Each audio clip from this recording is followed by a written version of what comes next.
په سیادت کارت کې چې کم څلور غټه اپریشن شامل کړي ک پاګې باندې 1 کروڑ روپۍ راځي نو هغه به حکومت برداشت کوي. ا دې نه مخکې که تاسو په سیادت کارت باندې اپریشن کوون د 10 لک روپو پورې علاج چې دا په تاسو کول شو د 10 لک روپو نه چې په پورته کمی روپۍ راتلې نو هغه به تاسو د خپل جیب ورکولې. اوس په څلور کم غټه اپریشن چې شامل کړي دي ک پاګې 1 کروڑ روپۍ راځي نو هغه به حکومت چې دی هغه برداشت کوي. یو څو ورځې مخکې موږ باندې ویډیو کړو نو ځینې کسانو په ذهن کې بداو چې دا اپریشن برکل نه شروع کیږي او موږ به بری باندې خپل علاج چې دا برکل نه کول شو ځکه زیاتره کسان ته دغه اپریشن پرتی دي د ډیر غریبۍ د وجه نه چې هغه دغه اپریشن نشي کولای. لکه نارمل کس چې دغه سره 1 کروڑ روپۍ نه چې هغه به دغه اپریشن باندې خپل دغه روپۍ ولګي. نو اوس حکومت چې دغه اپریشن شروع کړی او تاسو په خپل علاج چې دا په کول شي کده 1 کروڑ روپۍ پر بری باندې خرچ راځي. لکه اوس یو کس ته د ګردو مشکل ده ګرده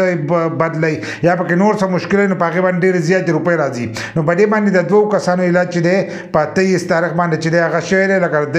تاریخ باندې چې دوه کسانو اپریشن باندې باندې شوی دي. نو اوس د دې شروعات چې دی هغه شوی دی نو کوم کسان ته دغه مشکل د ګردې وته یا نه بدلی یا د هډو کې مسله یا د غوږ مسله نو دغه مسلې چې دي دا تاسو اوس په سیادت کارت باندې هم کول شي او کله 1 کروڑ روپونه سیوا خرچه راتله نو هغه به تاسو برداشت کړئ. د 1 کروڑ روپو پورې چې هغه به حکومت برداشت کوي. خو اوس د دې شروعات چې دی هغه شوی دي ځکه زیاتره کسان ته ودا پته نه چې دا برکل نه شروع کیږي نو شروع شي دي ځکه چې بل ورځ په دوه کسانو اپریشن شوی دي کامیاب اپریشن به شوی دي. نو که کوم کسان ته دغه مشکل نه هغه په وځان لا خپل علاج چې دا وکړي د 1 کروڑ روپو پر خرچه دغه به حکومت برداشت کوي.